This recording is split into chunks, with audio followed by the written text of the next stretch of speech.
Oi, pessoal. A aula de hoje é sobre os princípios da dinâmica. Então, o que é dinâmica? Pela definição que é dada no livro, na página 134, temos que a dinâmica é o segmento da mecânica que analisa sistemas em movimento ou repouso, estabelecendo as relações existentes entre suas causas e efeitos. A definição dada pelo livro, ela é basicamente autoexplicativa. O que a dinâmica vai fazer é estudar a causa e o efeito do movimento de um corpo. Seja esse corpo em repouso, ou seja, esse corpo está parado em relação a um referencial fixo, ou seja, esse corpo em movimento em relação a um referencial fixo. Então vamos ao primeiro tópico: força e efeito. Acredito que você já deve ter ouvido falar nessa palavra força, né? Geralmente atribuída a alguma coisa que tem a capacidade de exercer alguma tarefa. Por exemplo, no cotidiano, costuma-se dizer que uma pessoa que tem a capacidade de levantar objetos muito pesados, essa pessoa tem bastante força. Mas, fisicamente falando, o que será essa força? Força é o agente físico capaz de produzir deformações e ou acelerações nos corpos em que atua por contato ou à distância. Por exemplo, se pegarmos uma lata de refrigerante e aplicarmos a força nela numa extremidade e em outra, forçando uma extremidade contra a outra, você observa que a lata ela vai acabar sendo deformada, ela vai sendo amassada. Então, nesse momento, houve a aplicação de uma força.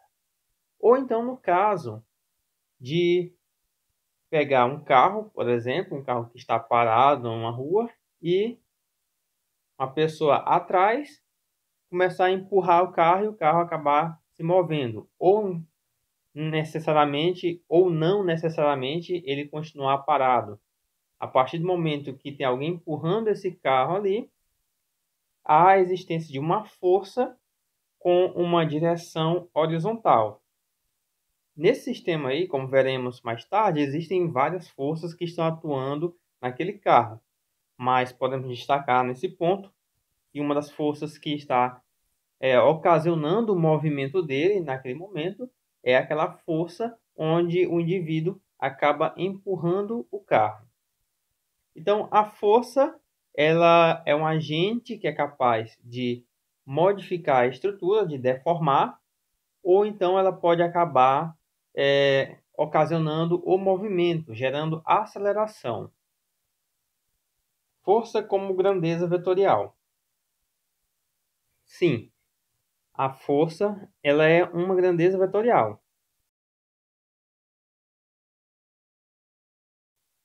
Nós temos aqui um objeto que ele está sobre uma superfície completamente plana e lisa.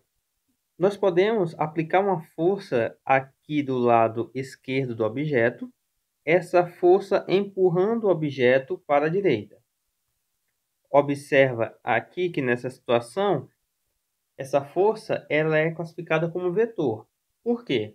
Porque a força ela tem uma direção, no caso aqui a força está com a direção horizontal, e ela apresenta também um sentido. O sentido nessa situação é da esquerda para a direita. Então, essa força, claramente, ela é uma grandeza vetorial. E, de acordo com a intensidade da força que você aplica no objeto, ele vai adquirir uma aceleração proporcional à força que você aplica. Por exemplo, se eu empurro esse balde com uma força pequena, ele vai acabar se movendo com uma aceleração pequena. Mas, se eu aumentar a força com que eu estou empurrando esse balde, a aceleração que o balde vai adquirir é maior. É como se você pegasse um objeto e você segurasse esse objeto, essa pedra, essa caneta, alguma coisa assim, e você aplicasse uma força no objeto, arremessando ele para frente. Se você aplica uma força pequena no objeto, ele vai ser jogado a uma pequena distância. Mas, se você aplicar uma força maior sobre o objeto, a distância que ele irá alcançar, ela é bem maior, pois a aceleração que o objeto vai adquirir, ela é diretamente proporcional à força aplicada. Quanto maior a força que você aplicar no objeto, maior é a aceleração. Então, para esse primeiro efeito que nós estamos vendo aqui, esse efeito ele é decorrente da intensidade da força. Então, nós temos aqui o primeiro ponto. Nós temos um outro efeito, que é o efeito decorrente da direção da força. Se você aplica a força para a direita, lógico que o objeto vai acabar obtendo aceleração para a direita. Mas, se você pega esse objeto e aplica uma força com direção para cima, o objeto ele tende a subir. Essa aqui vai ser a direção do movimento para o objeto. Se você aplica uma força para baixo, nessa situação, o objeto ele vai ter uma direção localizada para baixo. Então, a força ela ocasiona um efeito decorrente de sua direção. E assim como da direção, o sentido também. Se eu aplicar uma força da direita para a esquerda, o objeto ele vai se locomover para a esquerda. E também tem outro efeito que é ocasionado pela força, que é o efeito de rotação do objeto, ou então o efeito decorrente do ponto de aplicação da força. Por exemplo,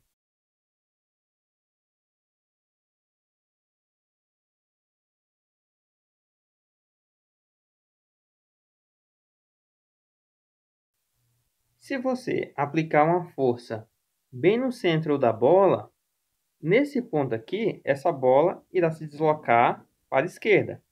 Até aí tudo bem.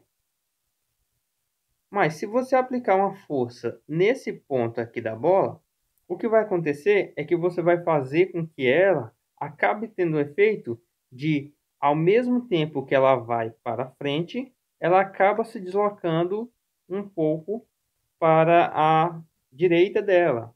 Então, ela vai fazer um movimento um pouco parabólico. O mesmo efeito ocorre caso você aplique uma força na outra extremidade da bola. Lembrando que, para esse exemplo, a gente está considerando que o campo visual de cima. Você está visualizando essa bola de cima. Aplicando a força nesse ponto, essa bola ela terá mais ou menos essa direção. Isso aqui é um efeito de rotação ocasionado pela força. Nesse capítulo, nós não vamos estudar o efeito de rotação ocasionado pela força. Nós vamos considerar que os objetos em questão, e iremos estudar, são objetos pontuais, onde o seu tamanho, sua dimensão não importa. Força resultante. Em diversos casos, existem situações onde um objeto ele está sujeito à aplicação de várias forças. E a aplicação dessas várias forças, ela resulta em uma única força, que é chamada de força resultante. Por exemplo, vamos considerar esse objeto aqui. Uma força de direção horizontal, sentido da esquerda para a direita, vamos chamar ela de força F1, está sendo aplicada sobre esse objeto. E vamos supor que uma segunda força está sendo aplicada sobre ele. Agora nós temos uma segunda força, uma força F2, com direção horizontal, sentido da esquerda para a direita. Nessa situação aqui, a força resultante ela vai ser uma força que também a sua direção será uma direção horizontal e o sentido dessa força será um sentido da esquerda para a direita. Essa aqui será a força resultante. Mas como é que a gente pode encontrar essa força resultante? Essa força resultante aqui em questão, ela é igual à força F1 mais a força F2. Lembrando que nessa situação a gente está falando em soma vetorial. Até aí, tudo bem. Mas, E se essa força F2 estivesse sendo aplicada aqui em cima, com direção vertical, sentido de cima para baixo? Para onde é que estaria a força resultante? Como estamos trabalhando com vetores, você deve sempre considerar a intensidade da força que está sendo aplicada. Observa que as setas que eu estou desenhando desde o início são setas que apresentam diferentes tamanhos. O que isso significa? Significa que aquela seta que tem menor tamanho, ela indica que a força que está sendo aplicada tem menor intensidade. E aquela seta que tem um tamanho maior, indica que a força que está sendo aplicada tem uma intensidade maior. Agora, para onde é que está indo a força resultante? O objeto vai para onde? Ele vai para a direita? Vai para a esquerda? Vai para cima? Para baixo? Para onde é que ele será deslocado? Como nós temos duas forças com direções diferentes, então, no caso, a força resultante ela terá uma direção também diferente a elas, pois a força resultante será o resultado da união dessas duas forças. Nesse caso, nós estamos trabalhando com vetores. Como é que eu vou representar esses dois vetores? Então, para você saber para onde é que essa força está apontando, basta você fazer o seguinte. Você pega a primeira força que foi aplicada e você vai desenhar ela com o mesmo tamanho que foi desenhada a primeira, colocar nesse ponto, desenha novamente a segunda força e você vai fazer a ligação dessa segunda força exatamente na ponta da seta da primeira. Agora, basta você pegar de onde se localiza o objeto, puxa uma seta bem para a ponta da força F2 e é exatamente nesse momento que você encontra o valor da força resultante. Então, a força resultante ela terá esse módulo e essa direção. Então, você pode observar que a força resultante ela não vai nem para baixo e também não vai nem para a direita. Ela seguirá uma direção em diagonal. Como é que eu encontro essa força resultante? Da mesma forma que a anterior. A força resultante ela tem que ser igual à força F1 mais a força F2. Lembrando novamente que isso aqui é uma soma vetorial. Então, a força resultante, nós sempre estaremos encontrando ela através da soma vetorial entre duas ou mais forças. Pode ser que no sistema existam várias forças, então o que nós vamos fazer é simplesmente estar aplicando a soma vetorial, aquela que nós aprendemos no assunto de vetores. Existem várias situações onde as várias forças que são aplicadas sobre o corpo, no final dessa aplicação toda, o resultado da força que atua no corpo ela é igual a zero. Nesse momento, nós estamos falando de um corpo em equilíbrio. Um corpo em equilíbrio? Como assim? Um corpo que está em equilíbrio é aquele corpo em que todas as forças, quando somadas sobre aquele corpo, o resultado dessa soma é zero. Isso significa que a força resultante para um corpo em equilíbrio ela é igual a zero. Quando somar todas as forças em cima do corpo, força resultante tem que ser igual a zero. Se isso acontece, o corpo está em equilíbrio. Existem dois tipos de equilíbrio. Nós temos o equilíbrio estático. Esse equilíbrio estático ocorre quando as forças que são aplicadas sobre o corpo, o resultado é zero, a força resultante, e esse corpo encontra-se em repouso. O corpo ele não está em movimento, ele está parado em relação a um referencial fixo. E nós temos outro tipo de equilíbrio, que é o equilíbrio dinâmico. Esse equilíbrio dinâmico ocorre quando, ao somar todas as forças sobre o corpo, o resultado da força resultante continua sendo zero, porém, o corpo ele está em movimento. Então, se somar todas as forças, o resultado for zero e o corpo estiver parado, o equilíbrio é equilíbrio estático. Se eu somar todas as forças e o corpo estiver em movimento, mesmo sendo a força resultante igual a zero, o equilíbrio é equilíbrio dinâmico. Então, existem esses dois tipos de equilíbrio. Equilíbrio estático, para um corpo parado e força resultante igual a zero, e equilíbrio dinâmico, para um corpo em movimento e a força resultante igual a zero. Leis de Newton. Então, pessoal, nesse ponto nós vamos começar a conhecer o funcionamento das leis de Newton, tá? Antes de começar a falar sobre leis de Newton, eu recomendo que vocês dêem uma lida na página 137, que fala sobre Isaac Newton. Vocês vão compreender a importância significativa que esse físico teve para a história. Isaac Newton, como vocês vão ver, ele praticamente é considerado como o pai da física clássica.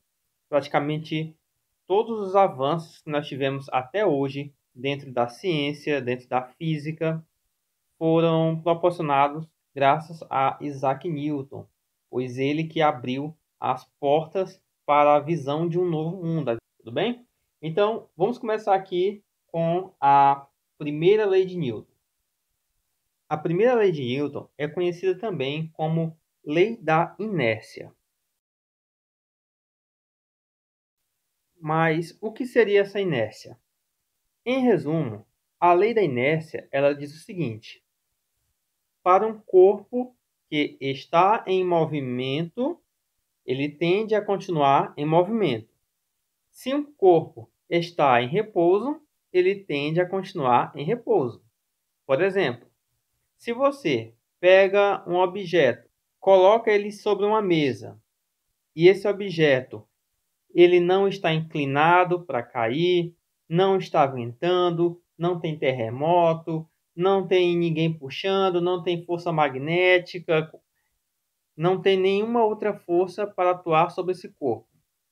Será que é possível que esse corpo irá se mexer sozinho, se ele não tem como cair, se ele não tem como ser empurrado por vento, nem terremoto, nem nenhuma vibração ocasionada por qualquer outra coisa? Será que tem como esse corpo se mover? A resposta é não, pois o corpo que está em repouso, ele tende a continuar em repouso, a não ser que uma força externa seja aplicada sobre ele. Agora, uma outra situação. No momento que um carro com velocidade constante, supondo que sua velocidade é de 90 km por hora, o motorista não está utilizando o cinto de segurança. Esse veículo ele acaba se chocando com uma parede. Nesse momento que o veículo se choca com a parede, o motorista ele é arremessado e acaba atravessando o para-brisa do veículo.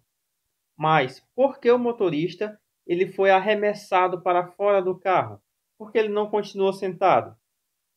A resposta é: pois, como o motorista ele estava em movimento junto com o carro, no momento que o carro para, a tendência do motorista é continuar o movimento, é continuar a velocidade, pois isso obedece à primeira lei de Newton, que é a lei da inércia. O corpo que está em movimento, ele tende a continuar em movimento. Assim como um corpo que está em repouso, ele tende a continuar em repouso. A segunda lei de Newton também é conhecida como o princípio fundamental da dinâmica. Vamos entender o que isso significa. Por exemplo,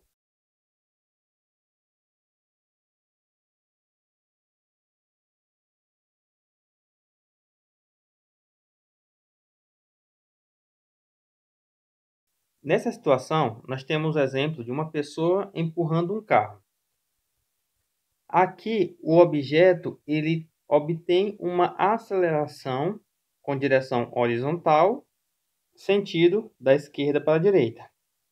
Essa aqui será a aceleração do veículo. E essa pessoa está aplicando sobre o veículo uma força de intensidade F. Vamos chamar ela de F1.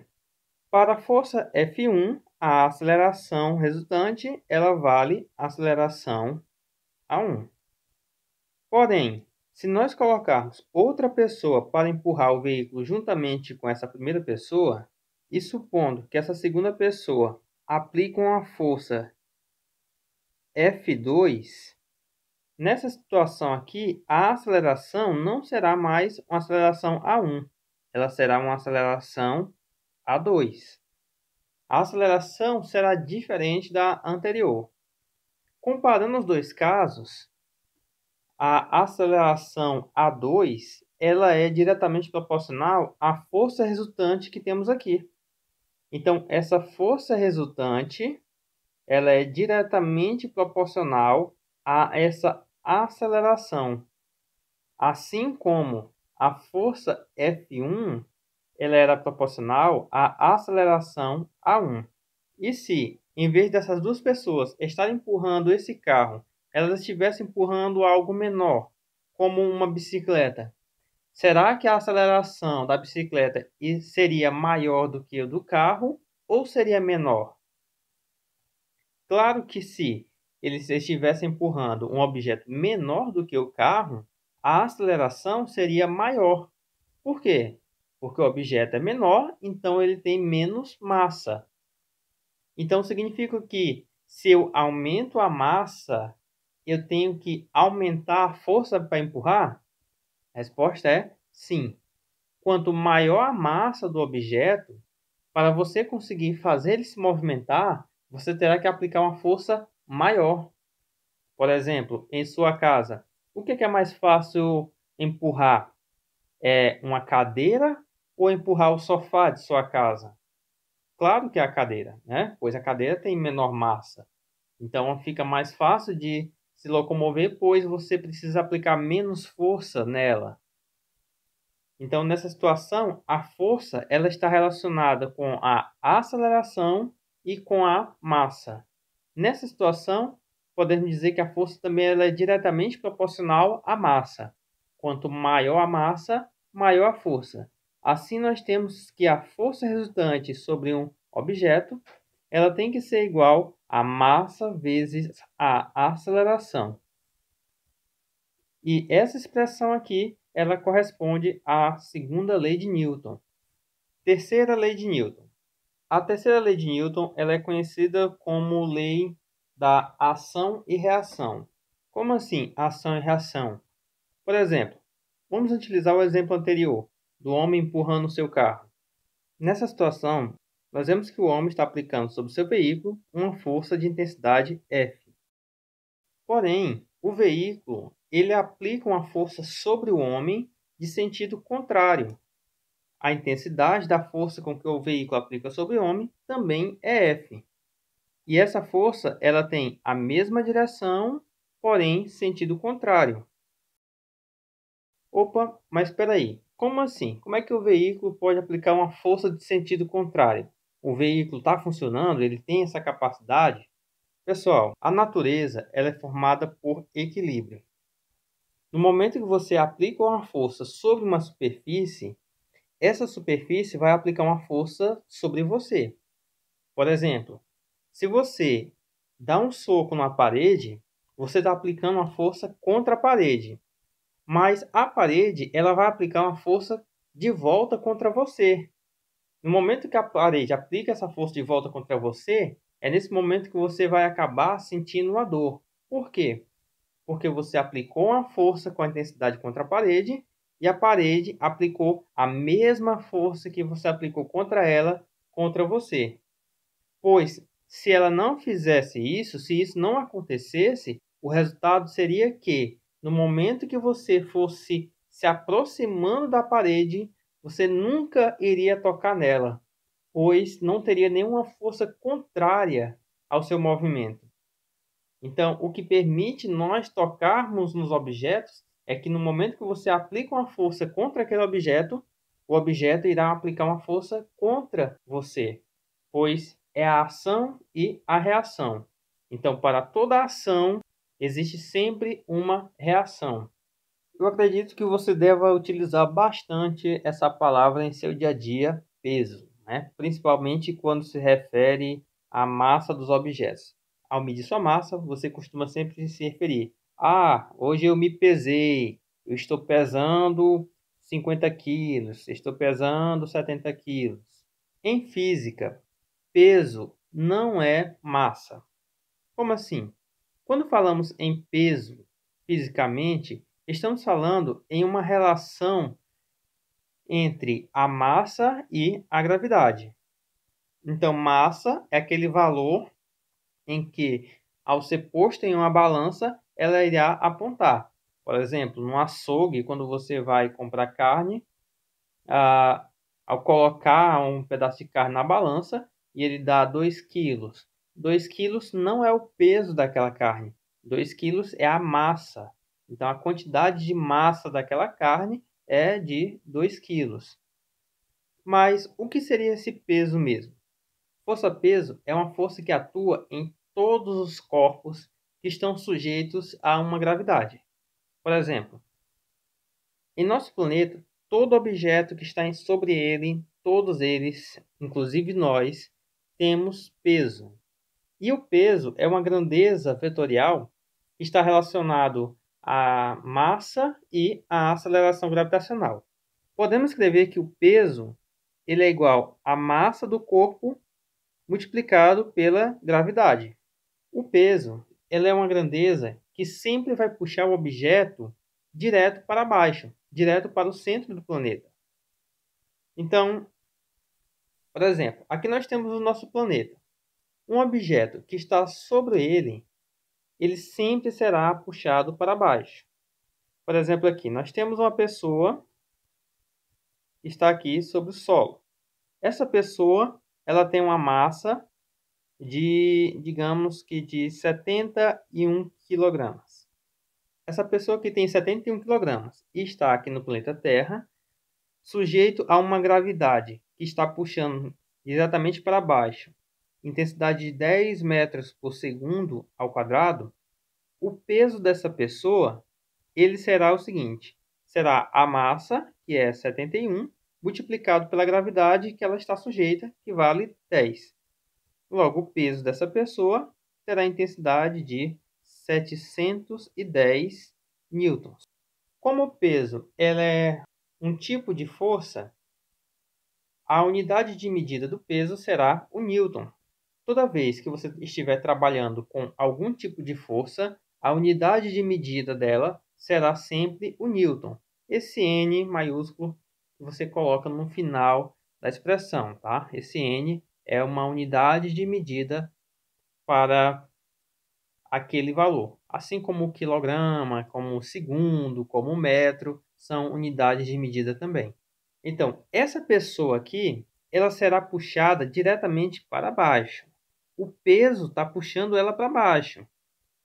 Porém, lá na terceira lei de Newton, ação e reação, nós sabemos que para toda ação existe uma reação.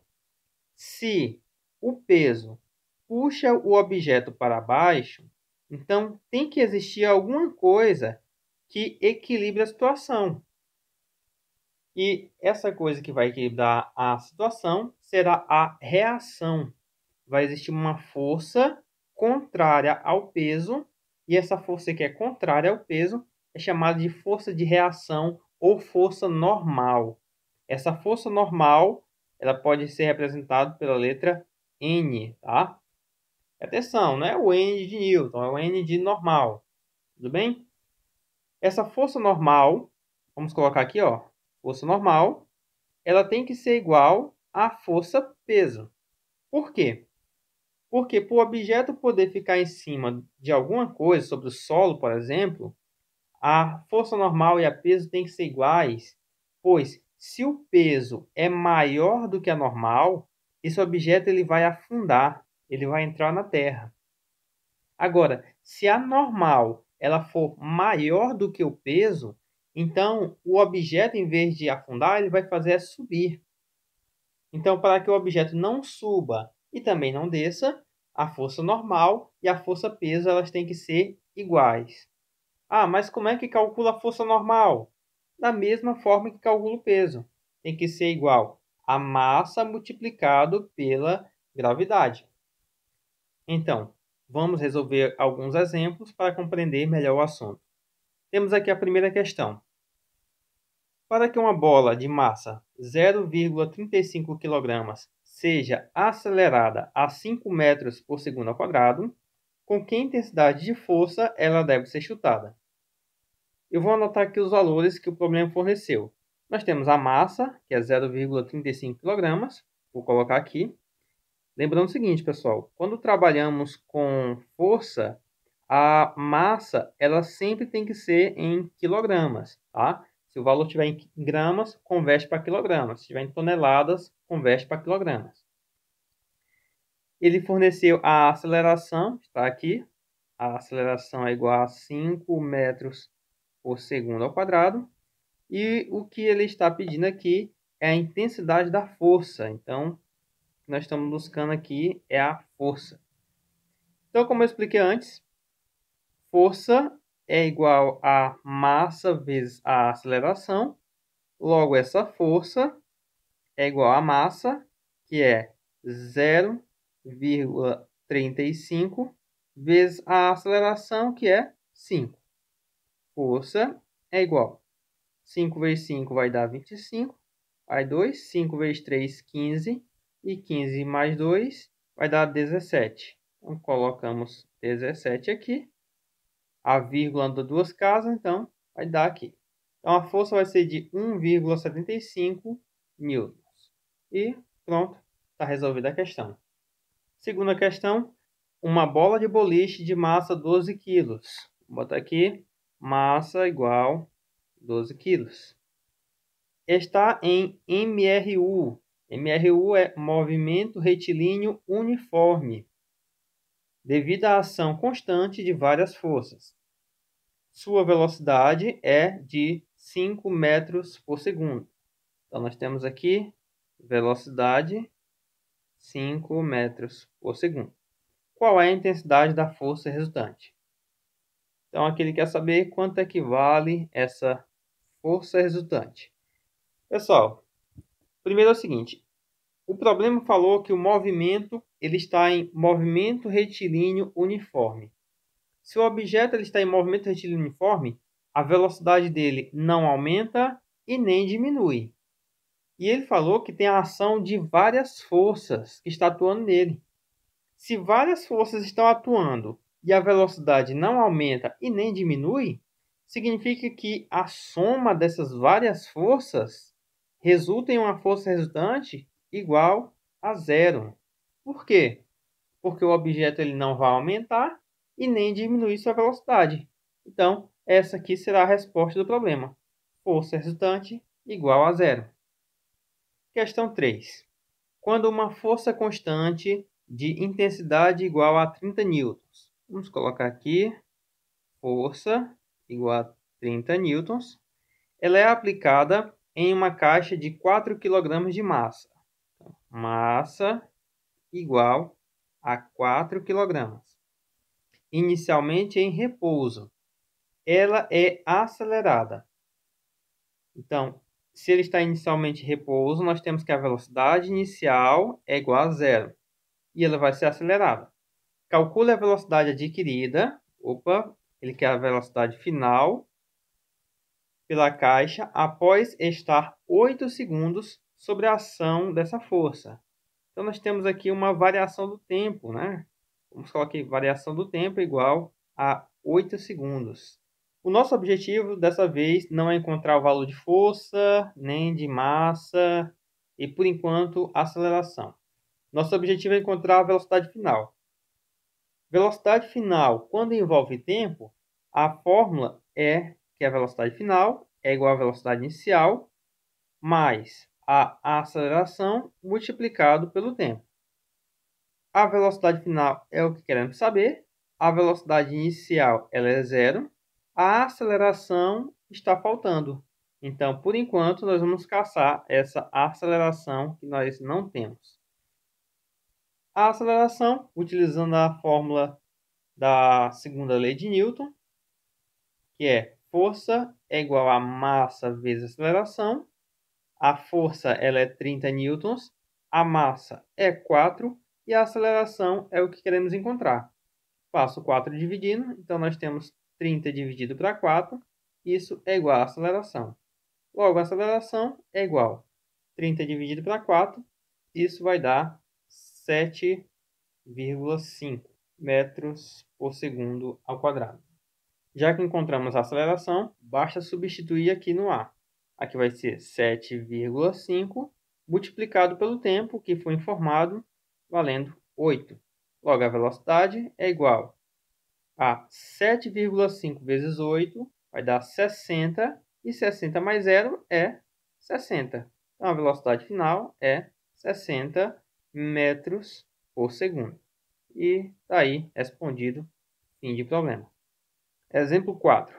Em uma partida de futebol, o goleiro defende uma cobrança de pênalti, a bola de massa 0,35 kg, aqui massa igual a 0,35 kg, atinge o goleiro com a velocidade de 25 metros por segundo. Então, nós temos velocidade de 5 metros por segundo. E para em 0,10 segundos. Temos o tempo do movimento, 0,10 segundos. Calcule a intensidade da força média aplicada pelo jogador à bola. Então, dessa vez aqui é a força. Esse problema é bastante semelhante ao anterior. A diferença é que aqui ele vai pedir a força. Então, como sabemos, força é igual a massa vezes aceleração. A massa nós já temos, falta encontrar a aceleração. E ele falou o seguinte, ele me deu velocidade e tempo do movimento.